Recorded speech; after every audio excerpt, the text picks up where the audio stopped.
करना है, चांसेस है कि आपको स्टॉक 205-10 के रेंज में मिले, तब चाहे तो आप ऐड कर सकते हैं। और वो भी तब जब आप इसको 2-3 क्वार्टर्स होल्ड करना चाहती हैं, और है होल्ड करने लायक ही है वैसे ये। ओके, गौरव तिवारी जी पूछते हैं, मैडम मेरे पास टाइटन की 4500 की कॉल है जो मैंने 166 पर बाई करी है, अब क्या करूं? ठीक है, 4600 बोला ना इन्होंने? 4500। 4000 होल्ड कर लीजिए। चांसेस है आपके इस कॉल पर अभी अभी का भाव बता रहे हैं वैसे आप, ये तो ये मान के चल रहे हो आप हाल फिलहाल में ही बाय किया होगा आपने, बट लाइकली है बिफोर 25 ऑफ जुलाई आपको इसमें 230 और 270 के आसपास तक के भाव दिख जाएंगे। इंडीड हम ये बोल रहे हैं कि टाइटन स्पॉट चार्ट पर 4700 4750 के आसपास तक मूव कर सकता है बाय 25 ऑफ जुलाई। तो होल्ड करिए। आपको अगर एग्जिट की कंडीशन नोटिस करनी है कि कहाँ एग्जिट करें इन केस, तो जब तक आपका टाइटन 4500 के ऊपर है तो आप होल्ड कर जाइए, और अभी 4643 के ऊपर ही चल रहा है, एग्जैक्टली प्राइस चल रहा है, तो छोड़ना पोजीशन तब है 25 जुलाई तक। मैं टाइम इसलिए बोल रही हूँ 25 जुलाई क्योंकि इस बार ऑप्शन डिके होते हैं, तो 4500 स्टॉप लॉस के तौर पर स्पॉट चार्ट पर ऑब्जर्व करिए। Till that time it is saved, position hold कर सकते हैं। ओके, अगला सवाल जो है वो है सुखमीत सिंह का। सुखमीत सिंह जी पूछते हैं शारदा एनर्जी के बारे में। शारदा एनर्जी है 100 shares at the rate of 551 each, should I buy more and on what price? Sharda का नाम क्यों नहीं आ रहा है इसमें? SARDA, शारदा।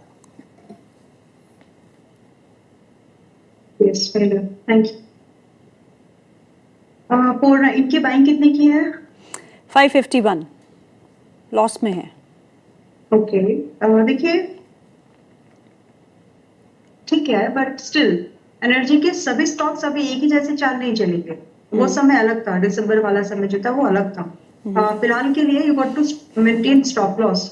आपके हो सकता है एनर्जी में बहुत सारे स्टॉक्स हैं, तो मैं सभी के लिए एक स्टैंडर्ड बात ये समझाना चाहती हूँ कि एनर्जी में बहुत सेलेक्ट, अभी का टाइम ऐसा है, ये पुराना 3 महीने तक ऐसे था कि जो खरीदा सभी चल जाएंगे, क्योंकि इंजन चल रहा था, पीछे पीछे वाली गाड़ियां भी आ गई थी, बट अभी वो समय नहीं है। We got to be selective, result oriented. इस क्रूड के महंगे होने पर किस पर कितना असर पड़ा उसके हिसाब से आपको रिजल्ट्स देखने पड़ेंगे, तो बी वेरी चूजिंग, सिलेक्टिव, थोड़ा स्टडी करो चीजों को। अब स्टॉप लॉस मेंटेन करना जरूरी है क्योंकि सबके ऊपर एक जैसा असर नहीं था, ठीक है, तो प्लीज अंडरस्टैंड दिस। रही बात to be specific, this company 470 should be there as an stop loss, और अगर ये बचा रहता है तो आप एक्सपेक्ट करें कि थोड़ा सा समय भी बीत जाए तो भी ठीक है, समय बीतने के बाद तो ऊपर अपसाइड आ ही जानी है, बट अभी के लिए लेवल टू वॉच जो कि आपके लिए होल्ड और एग्जिट वाला सिचुएशन है वो 470 का है, तो इसके साथ बने रहिए फिलहाल के लिए।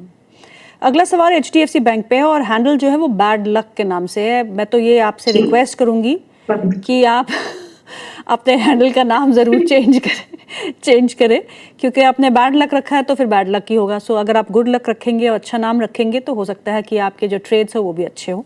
चलिए, HDFC बैंक लिया है, 849 शेयर्स है, 825 के भाव पे लिए है। प्लीज एक महीने का व्यू बता दीजिए कि क्या करना है। ये ऐसा स्टॉक है जिसमें एक महीने में कुछ नहीं होता, पर फिर भी मैं विजय लक्ष्मी से पूछ लेती हूँ एक महीने का। बिल्कुल सही जवाब दे दिया है। मैं HDFC बैंक 3-4 बैंक को छोड़ के जिसमें स्विंग का ट्रेड बनता है, जिसमें एक आपका बैंक ऑफ बड़ौदा आ जाता है, सेंट्रल बैंक और PNB आ जाता है, ट्रेड के मौके दे देते हैं। बाकी में 1 से 2 साल से नीचे कुछ नहीं होने वाला है, तो हैव पीस, मतलब आराम से, कुछ नहीं हो रहा है इसमें, अभी नहीं होगा। तो आप समझ लीजिए कि अगर आप एक महीने की बात कर रहे हैं तो एक महीने में हद से अधिक 450, हद से हद, वो भी मैंने बहुत बोल दिया। इसका 450 का मतलब बैंक निफ्टी को वापस से 59,000 450 नहीं यार, 850। 850। आप तो उसका और ही बैड लक कर रहे हैं। नाम ऐसा रखा है तो थोड़ा सा तो anyway, just jokes apart, but maximum जो रीच दिखती है कि सब कुछ अगर अच्छा पे हो जाए तो भी 850 एक महीने में, जिसकी संभावना उतनी भी स्ट्रांग नहीं है, और ये 5% है, तो एक महीना रख के 5% के लिए क्या ही आप कर रहे हैं। स्विगी देख लो, मच बेटर पोजीशन, मोमेंटम है, 5% 10% का मूव कर भी सकता, तो this is not something you should ask for 1 month. हाँ, अगर आप डेरिवेटिव में कुछ काम कर रहे हैं इसके थ्रू, या आपने सिर्फ स्पॉट चार्ट पर रेफरेंस ले लिया, उसके हिसाब से आप डेरिवेटिव ऑप्शन फ्यूचर में कुछ सोच रहे हो तो ठीक है। बट कैश मार्केट में होल्डिंग्स के लिए एक महीने का व्यू बहुत गलत अप्रोच हो जाएगी इन स्टॉक्स के लिए। चलिए अगला सवाल लेते हैं। दिलीप देवनाथ जी का सवाल है, वो पूछते हैं, Geetu ma'am please ask Ambala ma'am for any trade in Sensex hero zero for today. आज सेंसेक्स की वीकली एक्सपायरी है, तो वो आपसे हीरो जीरो ट्रेड मांग रहे हैं, है कुछ? नहीं, हम आज कुछ हीरो जीरो ट्रेड नहीं है, हमने कुछ ट्रेड अभी ले रखे हैं, हमें प्रॉफिट अभी आया नहीं है और मुझे लग नहीं रहा है कि आएगा भी। तो फिलहाल के लिए सेंसेक्स में या किसी भी इंडेक्स पर हाथ डालना इज नॉट सेफ। तो हमने अटेम्प्ट कर रखा है, लेकिन आई डाउट कि आज वो प्रॉफिट में आएगा। तो फिलहाल के लिए सेंसेक्स से आज थोड़ा सा दूरी बना लो तो ज्यादा बेहतर है। Sometimes no trade is also a trade, but मुझे लग रहा था सुबह की मूवमेंट आ जाएगा, बाय टाइम आया, लेकिन उतना नहीं आया। 100 पॉइंट और चला जाता तो हो जाता, बट अभी तो हम अटके हैं। तो फिलहाल आप रुक जाए, मुझे सेंसेक्स में कोई क्लियर ट्रेड नहीं दिख रहा है। अच्छा, विकी का सवाल है, वो अपने आप को पता नहीं क्या क्या लिख रहे हैं। इंडो थाई है उनके पास, जब से लिया है तब से पिटाई हो रही है इंडो थाई क्या के है? स्टॉक। इंडो थाई ओके। तो 175 शेयर 320 के भाव पे क्या करूं? ओके, 30% तो आपका डिस्काउंट आ चुका है, बट वही बात होती है कि गिरते गिरते एक समय ऐसा आ जाता है कि बहुत गिरने की जगह बचती नहीं है, जैसे कि आईटी स्टॉक्स पे हो रहा है अभी। तो फिलहाल के लिए 220 पे चल रहा है, 320 की बाइंग है, तो स्टॉप लॉस की बात करना बेकार है। आप चाहें तो होल्ड कर सकते हैं, मैं ये बता सकती हूँ आपको कि होल्ड करने से you are likely to get a better exit. अब इसके लिए 3 महीने लगेंगे कि 6, आई एम नॉट श्योर, लेकिन होल्ड करके बेटर एग्जिट आप पा सकते हो। बट जब भी मैं होल्ड की सलाह देती हूँ या किसी भी स्टॉक पर, तो मैं समझती हूँ कि स्टॉप लॉस फिर भी बताना चाहिए। 200 रुपए से ज्यादा आपको फिर भी नहीं होल्ड करना चाहिए, बिकॉज अगर 200 भी टूटा तो 150 जाएगा, आपका कैपिटल आधे से भी कम। तो please do maintain SL in between 200। Okay, Aditya का सवाल है। आदित्य पूछते हैं, Go Digit good to buy? नहीं, गो डिजिट में 285 क्लोजिंग बेस मैंने स्टॉप लॉस दिया है और क्लोज नहीं हुआ है और लाइकली हो जाएगा, तो it may be an stop loss to us today. तो फिलहाल के लिए इसमें कोई बाय नहीं है, और मेरी रिकमेंडेशन 300 पर आई थी इस पर, अभी पिछले हफ्ते की बात। ओके, आयुष जायसवाल का सवाल है, वो पूछते हैं, स्विगी कब तक होल्ड करना है मैम, बता दीजिए। ऑलराइट, स्विगी का पहला टारगेट 290 है और दूसरा मेरे ख्याल से 315 का है। तो फिलहाल के लिए 4 दिन हुए हैं गिन के, अभी फ्राइडे को दिया था, तो थोड़ा सा सब्र रखिए प्लीज। 290 मेरे ख्याल से आज नहीं तो फ्राइडे तक तो आ ही जाएगा, एंड 315 की एक्सपेक्टेशन आप जुलाई तक रख सकते हैं। और वैसे भी थोड़ा सा अगर आप न्यूज को और भी ट्रैक करते होंगे तो ई कॉमर्स इंडस्ट्री में, ये पूरी ई कॉमर्स हो गया, बट फिर भी ई कॉमर्स इंडस्ट्री में बिग बास्केट बाहर जा रहा है, तो कुछ कुछ चीजें तो बदल रही है मार्केट में। अभी फिलहाल के लिए थोड़ा सा क्लोजली वॉच करो, पोर्टफोलियो में रखे मत रखना, टारगेट आ जाए तो निकाल जाइएगा। ओके, रुपेंद्र जीत कौर का सवाल है, प्लीज मैम वारी रिन्यूएबल्स के बारे में बताइए। उनके पास शेयर है 1200 के भाव पे खरीदा है, 100 शेयर्स है, क्या करना चाहिए? वारी रिन्यूएबल, सेकंड शायद दूसरा स्टॉक ले लेना, टेक आ गया था। हाँ, ठीक है। वारी रिन्यूएबल, इनके पास कितने के शेयर्स, कितने बार इनके पास शेयर्स? 1200 के लेवल पे बाय किया है। ओके, तो देखिए, यू नो कि स्टॉक बहुत हाई बेटा मूवमेंट को कैरी करता है। तो once upon a time it was 800 और हाल फिलहाल उसी महीने के अंदर में ये लगभग 1200 भी गया, और आपकी बाइंग बहुत महंगी है। तो मैं आपको निकलने की तो सलाह नहीं दूंगी, क्योंकि इस थीम में ऐसा नहीं है कि एकदम से सब कुछ खराब हो गया है, ठहराव है बस, अगले मूवमेंट से पहले का ठहराव है ये। तो फिलहाल आप बने रह जाइए, 1200 समथिंग आपकी बाइंग है, और 990 राउंड फिगर 1000 की अभी चल रही है, ये राउंड फिगर क्या है मैंने इसको। तो फिलहाल एक स्टॉप लॉस फिर भी मैं आपको सलाह दूंगी कि हो सके तो 900 रुपए क्लोजिंग बेस्ड इसमें स्टॉप लॉस रखिए, जिसके हिट होने की प्रोबेबिलिटी बहुत कम है। अगर हिट होता है इसका मतलब है something is really wrong, okay you know. तो अभी तो आप होल्ड करने की सलाह है, होल्ड करके चलिए प्लीज। ओके, अगला सवाल है स्वाति जैन का। स्वाति जी पूछती हैं, एकस तो हमने डिस्कस कर लिया है, हम फिर से नहीं करेंगे क्योंकि टाइम नहीं है और सवाल बहुत से है। जेके बैंक 185 के खरीद है, क्या करें? जेएनके बैंक 185, ओके, आपकी बाइंग के अकॉर्डिंग आपका स्टॉप लॉस 167 होना चाहिए, और थोड़ा सा समय अगर बीत करके इसने अपने आप को इस 180 170 के आसपास भी रख लिया तो चांसेस नहीं है, चांसेस हैं कि स्टॉप लॉस ना हिट हो। तो फिलहाल होल्ड की ही सलाह, but you should maintain your stop loss at 167। आप ना ब्रेकआउट्स पे ट्रेड ले रहे हो, मतलब बहुत कम एग्जांपल्स मुझे आज के पूरे शो में मिले हैं अभी तक सवालों में कि किसी ने ऐसी हिम्मत की है कि बेरिश फेज में पैसा लगाया हो या फिर रिवर्सल प्ले किया हो। ज्यादातर ऐसे मूवमेंट आ रहे हैं जो कि बहुत गाड़ी चढ़ती गाड़ी में चढ़ने की कोशिश, भागती रेल में चढ़ने की कोशिश की, दैट्स द एग्जांपल। करेक्ट। तो वैसे जब आप करते हैं ना, प्लीज अपने स्टॉप लॉस को जितना छोटा और नजदीक हो सके उतना रखिए, ताकि आपकी कैपिटल फ्री हो सके। वरना इट्स लाइक ऊपर से जब गिरता है ना कुछ, तो बहुत उतना भी क्या जाना है। अगर स्टॉक अपने सपोर्ट ट्रेंड को तोड़ता है तो फिर वो 2-3 सपोर्ट को टेस्ट करता है, यही है टेक्निकल प्राइस भी। अब रिवर्सल खेलना है, अगर आपको रिवर्सल पर अगर आपको ट्रेड्स पकड़ना है तो आपको टेक्निकल प्लस फंडामेंटल दोनों चीजें देखनी पड़ेगी। तो प्राइस ट्रेड कर रहे हो अगर आप सिर्फ, तो प्राइस का एंट्री लिया है तो प्राइस का एग्जिट भी लेने की हिम्मत रखिए, वरना दिक्कत होती है। बस इसीलिए एक्सप्लेन कर रही थी, क्योंकि ज्यादातर एग्जाम्पल वैसे आए आज। जी, नेक्स्ट क्वेश्चन है श्री रेणुका शुगर्स पे, और ये जो हैंडल है वो है सखी की दुनिया। आई मीन प्लीज़ अपना नाम लिख लीजिए।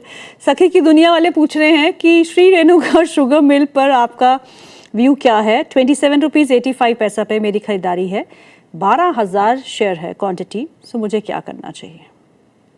निकल तो पाएंगे नहीं, तो होल्ड ही करिए। जब वापस से सारे एथेनॉल वाले स्टॉक्स चलना शुरू होंगे तो इसका भी नंबर आ जाएगा, और थोड़ा पेशेंस इस बार ज्यादा लगेगा आपको, तो प्लीज होल्ड करिए, क्योंकि अब निकलने की सलाह यहाँ से तो नहीं बनती है।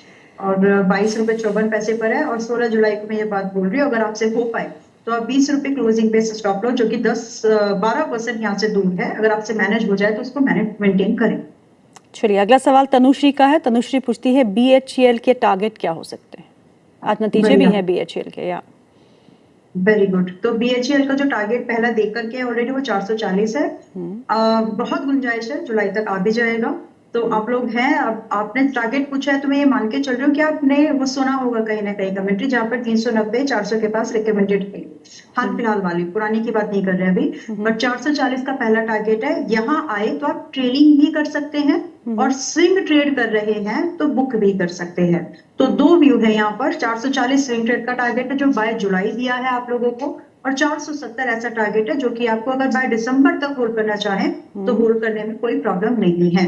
440 आ जाने के बाद आपको ट्रेलिंग करनी चाहिए 385 पर। ओके, क्षितिज कपूर का सवाल है, पूछते हैं hello ma'am, please advice on Patanjali. Patanjali की कल तो रेल पिट गई थी, स्टॉक जो है वो सोना से 70% नीचे था, क्लोजिंग के आसपास आते हुए 14% डाउन। आज भी स्टॉक हरे निशान लाल निशान में कामकाज कर रहा है। तो पूछते हैं उनके पास 216 के भाव पे स्टॉक पड़े हुए हैं, तो आप निकले क्यों नहीं टाइम पे? चलिए, अब क्या करें, अभी भी प्रॉफिट में है।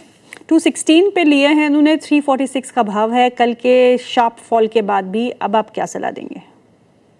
ओके, देखिए एक समय था जब ना 2x ट्रेड करता था सेक्टर के, टूट के अभी यहाँ तक आ गया है कि एट पार आने की लगभग कोशिश हो गई है। तो फिलहाल अब ये मेरे रडार पर है। हो सकता है इस महीने या अगले महीने फर्स्ट वीक सेकंड वीक, सो मतलब अगले 30 दिन के अंदर कहीं ना कहीं ये मेरे रडार पर अभी है, और मैं यहाँ पर कोई ना कोई कॉल सेल का व्यू अभी अब नहीं है यहाँ पर। आपको यहाँ पर कोई कॉल अपॉर्चुनिटीज ही ढूंढनी होगी, यानी लॉन्ग व्यू भी ढूंढना चाहिए। वैल्यूएशन कंफर्ट आ गया है, स्टॉक में अच्छी खासी गिरावट आई है, एंड वही मैं बोल रही थी कि आपको बीटन डाउन स्टॉक्स ढूंढने हैं, बट रीजन के साथ में। तो यहाँ पर वो रीजन बनता है वैल्यूएशन कंफर्ट, अब वो आ रहा है। तो धीरे धीरे करके अभी आप देखेंगे YoY बेसिस पर प्रॉफिट है, Q&Q बेसिस पर नहीं है। तो ये कॉम्बिनेशन ढूंढना है, जैसे होता है ना टिक मार्क, कहाँ कहाँ पर फिट बैठ रहा है। तो अगर पॉजिटिव साइड ज्यादा गया तो आप उसमें एंट्री ढूंढ सकते हैं। So we gonna buy this stock, not sure at what price, but I am sure ranging from 300 to 350 range, but not today. तो अगर आप आप रेगुलरली आप चाहे तो हमको फॉलो कर सकते हैं। मैं कभी ना कभी इसमें बाइंग आपको अगले महीने, अगले 30-35 दिन के अंदर में इसमें आएगी बाय। रवि रोशन जी का सवाल है, पूछते हैं आइनॉक्स ग्रीन के बारे में। आइनॉक्स ग्रीन है उनके पास 202 का बाय प्राइस है, एक वीक का व्यू है शॉर्ट टर्म, कब तक होल्ड कर सकते हैं और एग्जिट कहाँ करें, कितना नीचे आएगा ये? एक वीक वाला काउंटर ही नहीं है, एक हफ्ते में निकलना है तो आपको रिस्क क्यों लेना है, आप अभी निकल जाओ प्लीज। क्योंकि एक हफ्ते के बाद हो सकता है 180 पर निकलना पड़े, सो बेटर है यू टेक एग्जिट नाउ। आई मे मैं थोड़ा सा आपको स्ट्रेट फॉरवर्ड साउंड करती हूँ, लेकिन जैसा आप स्टॉक के नेचर को नहीं बदल सकते, जैसा स्टॉक उसके हिसाब से आपको अपनी एडजस्टमेंट करनी होगी। इस स्टॉक का जो कैटेगराइजेशन है वो हाई बीटा है। एक हफ्ते में तो कुछ नहीं होने वाला, एक हफ्ते में ये सिर्फ रेंज रहेगा 180 और 195, इसी रेंज में रहेगा। अब आप डिसाइड करो आपको क्या करना। बाकी I am not expecting any more than this in this week, एक वीक के अंदर। ओके, एक आखिरी सवाल ले लेते हैं। नेहा खन्ना का सवाल है अवंती फीड्स पे। Avanti feeds, GMDC and Tata कोई टेक्नोलॉजी। दूसरा ले लेते हैं प्लीज, मैंने इसको एक्यूमुलेट किया है परसों। अच्छा, अवंती फीड्स को आपने एक्यूमुलेट किया, राइट? यस। तो जीएमडीसी और टाटा टेक्नोलॉजीज? हाँ, जीएमडीसी 585 के आसपास में है, और यहाँ से एक लाइक बिल्कुल भी अगर बाइंग नहीं है तो यहाँ पर आप थोड़ा सा 50% से लेकर के 70% के एक्सपोजर पर चाहे तो बाय कर सकते हैं। Okay. नाउ केस 2, अगर आपकी बाइंग 700 के आसपास के भाव की है, you can add something here. अब 700 वाले का रिस्क एपेटाइट बहुत अच्छा है, तो सभी के लिए जो स्टॉप लॉस है वो स्टॉप लॉस आपका यहाँ पर बैठेगा कम से कम 525 का।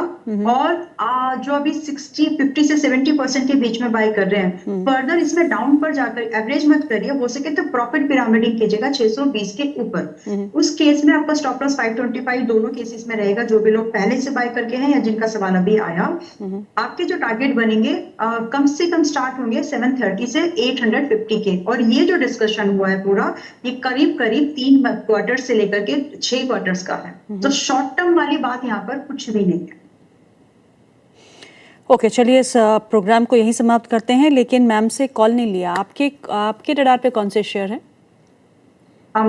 ठीक है, मैंने बातों बातों में स्विगी का नाम लिया था वैसे, हाँ। But I am liking Swiggy. Swiggy वैसे तो 255-50 पे रिकमेंडेड है, 290 is the first target, but क्योंकि मोमेंटम एक्सटेंड अभी और हो सकता है, and as compare to Zomato ये ज्यादा रिस्क रिवॉर्ड बेटर पोजिशनिंग दे रहा है अभी। तो फिलहाल के लिए 278 पर है ये लगभग राउंड फिगर। यहाँ से 315 पहला टारगेट, और समय ले लीजिएगा आप करीब 4 हफ्तों का। 315 पहला टारगेट और दूसरा टारगेट 340 का, अब राउंड फिगर, मतलब थोड़ा बहुत ऊपर नीचे